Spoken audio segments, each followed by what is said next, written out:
Oi pessoal, tudo bem? Eu sou a Fanny e esse aqui é o meu melhor amigo, o Lucas. E aí?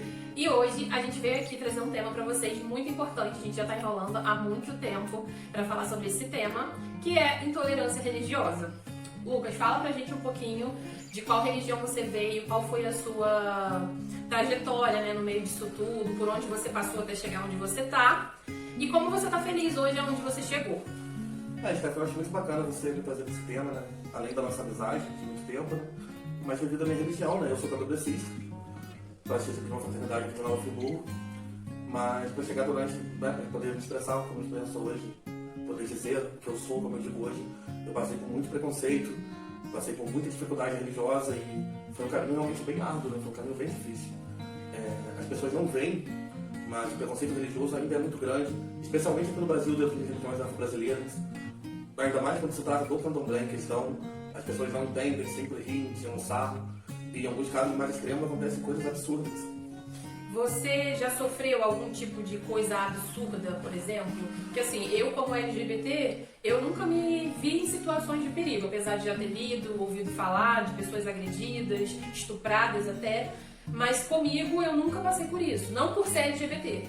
Você, pela sua religião, né? A gente sabe que existem diferentes tipos de preconceito. Já passou algum tipo de preconceito onde você foi agredido verbalmente ou até fisicamente? Eu já passei em inúmeras situações. Já passei em relação ao trabalho, em vez que eu perdi trabalho por perguntar minha preferência religiosa.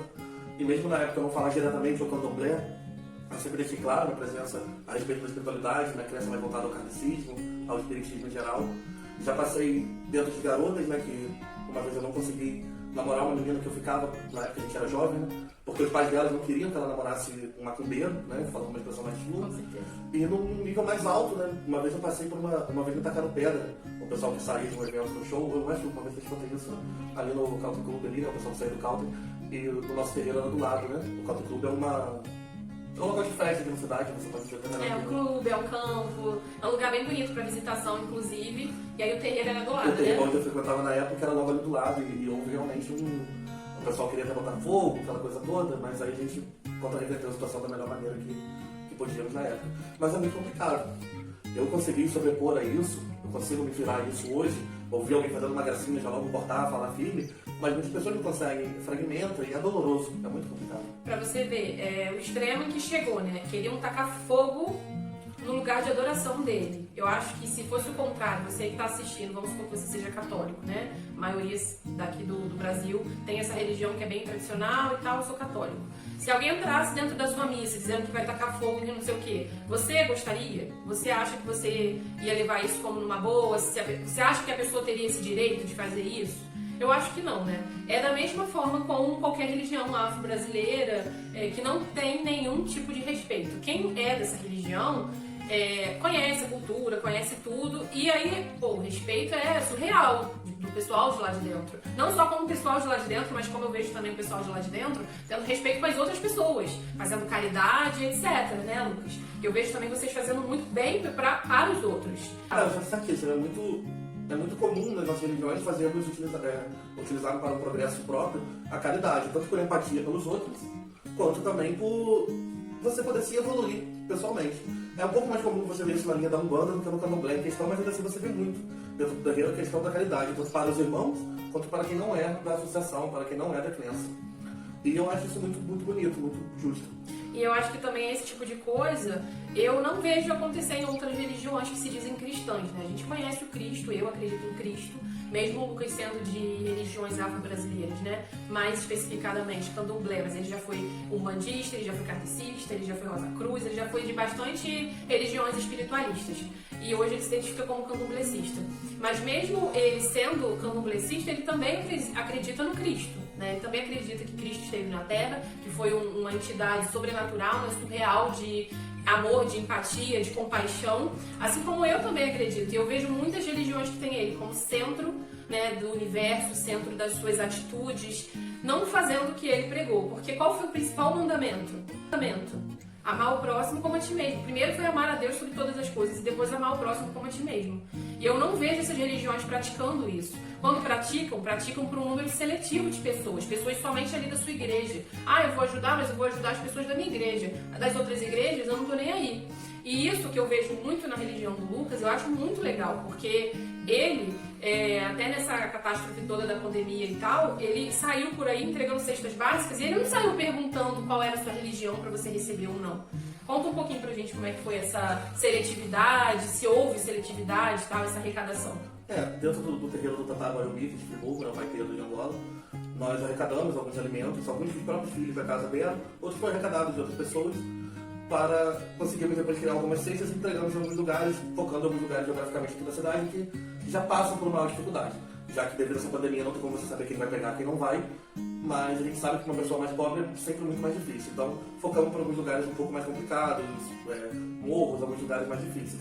Foi um trabalho muito bacana, eu não ajudei na entrega direta da cesta porque tinha que ser um número limitado de pessoas devido ao problema que nós estamos passando. Mas ajudei a criar a cesta, ajudei aos produtos, isso é muito bom. E essa arrecadação veio do pessoal do terreiro, cada um trouxe da sua casa alguma coisinha, ou houve alguma coisa externa, uma mobilização externa? Então, houve dentro do terreiro, os irmãos trouxeram um pouco do que eles tinham, mas nós fizemos algumas campanhas publicitárias também para tentar arrecadar. Paramos alguns dias no centro de turismo, em outros lugares para tentar arrecadar e conseguimos até arrecadar bastante coisa, foi bem bacana. No final deu quantas cestas? Entregues ao todas deu um pouco mais de 126, 120 a 150 cestas. Ou seja, são quase 130 famílias que naquele mês já estariam seguras de que não passariam fome, né? Isso eu acho muito, muito legal. E é o que eu sempre falo aqui no canal. De você fazer o bem para as pessoas. Claro, se isso está te fazendo bem, e você tá vendo que não tá fazendo mal a ninguém o que você tá pensando que você tá fazendo, por que não? Eu acho que ajudar é uma das principais coisas que a gente tem que fazer, justamente pelo mandamento de Jesus, que é ajudar o próximo como a ti mesmo, né? Então eu acho que não tem por que você não ajudar. Às vezes ajudar em pequenas coisas, né? No dia a dia mesmo a gente vê várias possibilidades de ajudar o próximo. Às vezes um menino que tá vendendo uma paçoca no sinal, às vezes você tem dinheiro, mas você não ajuda. Às vezes é uma mãe grávida que também está vendendo alguma coisa e você só sobe o vidro do seu carro e não quer saber. Eu acho que é muito fácil você falar do bem na sua igreja, você ir lá, ajoelhar, agradecer, implorar e não sei o quê, sendo que no dia a dia você não é esse ser humano. Isso sim é máscara e eu tenho certeza que o Criador, o Deus que você acredita, está vendo isso. Eu acredito, né, falo sempre muito isso com você, que não é aquilo que você sabe fazer que importa, mas sim o que você faz com aquilo que você sabe.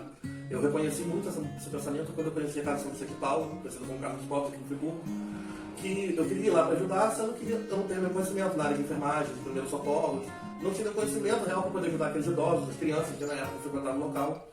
Mas eu podia ajudar de outras formas, eu ajudava fazendo a comida, ajudava nem que fosse dobrando uma roupa, ajudava ouvindo, que as pessoas sempre têm muita mania de ver o lado físico, mas esquecem quanto que às vezes um conselho, um abraço é importante. Pessoas que às vezes não têm com quem conversar, tem por tempo, né? Você poder ouvir, poder trocar uma palavra. Que são abandonados pela própria família ali, né? Depois que ficam idosos. Sim, na maioria das vezes, isso é empatia. E seja qual for a tua crença, né? Stephanie acredita em Jesus como Cristo, eu já acredito em Jesus de uma forma um pouco diferente. Mas seja qual for a tua crença, é um pensamento muito pequeno acreditar que em quase 8 mil religiões que existem no mundo, a tua é correta. Só o teu Deus é o certo, a tua forma de ver é o certo. A espiritualidade é como uma energia, né, cara? Acho que a vida é como uma energia, que flui o tempo todo, passa por nós o tempo todo. E nós só como um rádio, dependendo, a gente precisa sintonizar essa energia para sentir. Eu sinto energia dentro dos meus iquices, que eu sou de Angola, no caso os orixás, popularmente conhecido. Eu sinto essa energia dentro dos orixás, eu sinto as entidades fluindo assim. Outra pessoa pode sentir de outra forma, isso não anula o sentimento da pessoa, não anula a crença daquela pessoa. Simplesmente é uma forma diferente de ver o mesmo Deus. É um caminho diferente para chegar no mesmo lugar. Desde os primórdios, né? O que mata a gente é a guerra. E a guerra é devido a quê? A religião. Aí eu concordar com você ou não concordar. E se eu não concordar com você, eu vou ser queimada, eu vou ser morta, eu vou ser enforcada. Desde sempre foi assim. Eu lembro muito bem, né, quando eu estudava sobre esse assunto, que todas as mulheres que tinham opiniões divergentes antigamente eram queimadas como bruxas. Muitos livros também eram queimados porque eram tidos como não sendo santificados, né? Então, muita coisa aconteceu dali pra cá que a gente não tava lá pra presenciar, e o que torna aquilo ali que a gente tá lendo real ou não pra gente é a nossa fé. E o que eu acho muito importante é você não querer basear a vida do outro na sua fé, em algo que você acredita. A sua fé é algo que você viveu, que você teve a sua experiência, que você leu e você se identificou, mas isso não torna uma verdade absoluta, a única verdade universal do mundo. Não significa que a religião do Lucas, o que ele faz é errado, que é coisa do demônio, que ele vai morrer e que a minha é a certa e eu vou viver. A gente tem muita doutrina, muita coisa que você não pode dizer que o que aquele ali está dizendo é certo, que o que aquele ali está dizendo é errado, que o que ele está fazendo é certo, que o que ele está fazendo é errado, porque isso tudo é uma questão de crença, uma questão de identificação. E uma coisa também, Lucas, que eu queria que você explicasse, porque sobre religião, se você é 1000 vezes mais antenado do que eu, você estuda muito mais tempo do que eu, é sobre como essas religiões surgiram no mundo, né? Porque, assim, existem, sei lá, vou chutar por alto aí, 8.000 religiões no mundo, entre 8 e 9, não sei, né? Por aí. Existem tantas religiões com tantas doutrinas no mundo. Como assim, né? Como não surgiu só uma e aquela foi a soberana? Por que criaram-se tantas religiões e tantas divergências e guerras por meio disso? Bom, falando no sentido científico da palavra, no sentido histórico, sem envolver a questão teológica em cima, a espiritualidade envolvente em cima, eu acho que é comum da pessoa, você vai utilizar o seu meio para ter resposta para a sua vida. Né? Se você vê uma coisa funcionando daquela forma ali, você vai ter aquilo como verdade, porque você não sabe como é outro lugar. Então, acho que tudo começou numa questão muito tribal. Não vou falar índio, porque índio remete a uma palavra muito brasileira, mas começou os nativos de cada local. A pessoa olha para o sol, você vê que o sol te esquenta, você vê que ele te fornece, né, te ajuda a fornecer os alimentos da planta, você começa a adorar aquele sol. Você olha para a natureza e vê que a planta está te fornecendo comida, a água está te fornecendo bebida, né? Você está se fazendo com aquilo, te dando saúde, você começa a adorar aquelas coisas que você vê ao seu redor. Com o tempo, essas adorações viraram fontes de magia, fontes de estudos mágicos, né? Como a Wicca, que foi uma das primeiras religiões, dentre muitas outras dentro das vertentes magistas ali, até chegar dentro de uma das grandes civilizações que nós temos, que foi ali no Egito, as grandes civilizações do continente ali, né? daquela parte do continente africano, que eles acreditavam, eles eram politeístas, acreditavam em vários deuses, até um dos deuses era inclusive o faraó, até um faraó mudar toda aquela questão, ele começar a escrever as escolas de mistério, começar a estudar matemática, começar a estudar filosofia, que muita gente acha que o berço disso veio na Grécia, mas muito disso também veio do Egito. Então ele percebeu na visão dele que existia um só Deus, que ele reverenciou na época como Sol. E como aquelas civilizações eram maiores, é comum uma civilização menor acabar na época, por causa de guerra e tudo, política, acabar se convertendo culturalmente também a locais maiores, né? Isso é comum na história. Então acabou que algumas religiões ficaram predominantes por causa disso. Akhenaton, quando criou as escolas de mistério, que, né, rodou o mundo todo. E até hoje nós temos traços dessa religião. O monoteísmo, né, que veio para o cristianismo. O Rosa Cruz, que é uma fraternidade muito bacana, uma escola de filosofia. E dentre muitas outras. Então tudo começou pela visão do ser humano de querer saber que existe algo a mais, mas não entender esse algo. Mas começar a usar os objetos da seu redor para conseguir evoluir. E você acha que assim, é porque eu venho de uma religião muito tradicional, né? Eu venho de uma religião que eu não quero citar o nome aqui, não quero expor religião nenhuma, nem para falar mal, nem para falar bem, mas eu venho de uma religião onde, estudando um pouco a fundo sobre ela, eu entendi que em algum determinado, duas pessoas, né, estudavam a mesma religião. E depois de um determinado momento da Bíblia, elas, não sei, divergeram em algum mandamento, em alguma filosofia ali, e aí cada uma seguiu o seu caminho. Ah, não, eu não concordo com você, então eu vou seguir a minha própria religião. Ah, então tá, então eu vou fundar a minha própria religião com o que eu entendi aqui. Essa religião da que eu vim, né, que eu fui criada, foi fundada dessa forma, né? Houve uma divergência de opiniões em um determinado capítulo da Bíblia e aí cada uma seguiu e fez a sua própria religião. Esses, sei lá, 8.000, essas 8.000 crenças, religiões, também podem ter acontecido isso? Assim, de divergir de opinião, você acha isso, eu acho aquilo, então eu vou criar a minha, e aí aquela pessoa se torna então Deus para a religião, por ser o fundador? Sim, uma grande maioria sim. Você vê que todas essas religiões, todas elas no geral, elas têm um conhecimento, uma crença naquilo ali certo. A que mais diverge a sua própria crença é o cristianismo, que existe várias vertentes. Começou com o cristianismo pré-histórico, né? Aquele cristianismo que é chamado de contemporâneo, que depois modificou e veio o catolicismo, né? Que as pessoas acreditam ser a primeira religião cristã. Sendo que dentro do catolicismo, todas as atrocidades que eram acontecido, dizendo lugar ao céu, as dificuldades cruzadas, a briga com eles, os templários, que depois virou a maçonaria.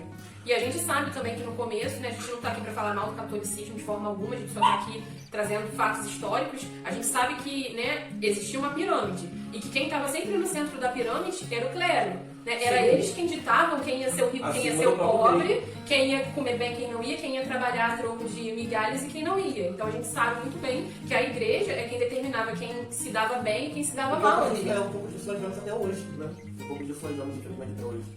O ensino nos ensina sobre o feudalismo, sobre o clero, mas não mostra o que aconteceu depois, né? Você vê que muito do que acontece hoje ainda é um reflexo do que aconteceu na história. essa é a grande importância de estudar a história. Porque você vê que os erros do passado se repetem o tempo todo. A gente ainda vive nisso, né? Você A gente ainda é ali o proletariado. Até o protestantismo, né? Por exemplo, Martin Lutero queria se casar de novo, a igreja não permitiu, então ele foi, abandonou a igreja e criou outro. Temos aí um luteranismo muito, muito grande. E é isso que eu acho errado, porque aí essa igreja que foi fundada porque não concordou com uma outra doutrina, é tirada como a certa, a soberana, a absoluta, e todas as outras são erradas. Mas por quê? O que ela tem de diferente? O que ela tem de especial? Entendeu? E é o que acontece muito hoje. A gente acha que a nossa religião é a certa, é a absoluta, e humilha, e menospreza, e aí se acha no direito de apedrejar, de queimar os outros locais de adoração, porque a gente acha que a nossa crença é a certa. Mas infelizmente isso está errado. Né? Eu acho que quando se trata de uma palavra tão antiga, né, quanto no caso da sua Bíblia, né, que é tratada como uma escritura sagrada, uma das grandes escrituras sagradas do mundo, né, do cristianismo a Bíblia, o budismo acredita no Bhagavad Gita, né, e por aí a fundo, é porque é uma leitura muito antiga e ela, por ser muito antiga, ela causa muitas interpretações diferentes. Exatamente. Exatamente. Adão e Eva, né, que tem gente que acredita neles como pessoas reais, tem gente que acredita como falar do homem e da mulher, numa criança mitológica. E uma coisa que eu queria muito frisar é a questão da Bíblia ter sido escrita há tantos anos atrás e as coisas tá tudo bem hoje a gente não fazer, porque né, são tempos modernos, tudo mudou, e para outras ainda continua sendo daquela forma. Porque a Bíblia ela é machista, ela é homofóbica, ela é racista, ela é escravagista. Então se você for parar para pensar, muita coisa não é legal que a gente lê. As filhas eram dadas em casamento, você podia dar a sua filha para ser estuprada por um monte de gente que você não conhecia. Muita coisa acontecia. Você só pega aquilo que convém a elas hoje para tratar, né? Exatamente. Mas a gente fazer o grande, ainda mais o da lei como Levítico, né? O homem não pode fazer barba, coisas assim um pouco... Não, mas isso é Velho Testamento, a gente tem que focar no Novo, entendeu? Eu acredito até que a Bíblia seja uma junção de dois deuses bem diferentes, porque o Deus dos exércitos que eu vejo no Velho Testamento, né? Para o Novo Testamento é muito diferente, né? A conduta do Deus. Mas isso eu acho que é um assunto para quem realmente quer focar nessa parte da história. Exatamente isso que eu ia falar, senão esse vídeo vai ficar muito longo. Eu queria muito agradecer a presença do Lucas aqui. Se vocês gostaram dele aqui no canal, quiserem aprender mais sobre as religiões afro-brasileiras, enfim, sobre qualquer coisa, o Lucas tem um conhecimento enorme sobre teologia, ele estuda isso há muitos anos. E eu espero que vocês tenham gostado. O mais importante, né, o recado mais importante que a gente quis passar nesse vídeo é a questão da caridade, é a questão de você olhar para o outro como sendo apenas um indivíduo, independentemente da cor dele, da orientação sexual, da religião, independentemente de qualquer coisa. Ele é só uma pessoa que às vezes precisa de uma ajuda. E não julgar. Eu acho que o mais importante é você não julgar, não é, Lucas? Um recado para você que às vezes está vendo o vídeo e sofre de preconceito ou tem algum problema devido a isso, não desista de acreditar naquilo que você acha ser certo. Saiba que tem pessoas que vão estar do seu lado, mesmo que às vezes pareça que tudo está escuro, não está. Tem pessoas que ainda vão estar do seu lado, você vai conseguir se encontrar, então não desista de acreditar. Não desista de seguir dentro do caminho, porque só assim você vai ser realmente livre. É isso, meu povo. Muito obrigada. E um beijo. Até a próxima.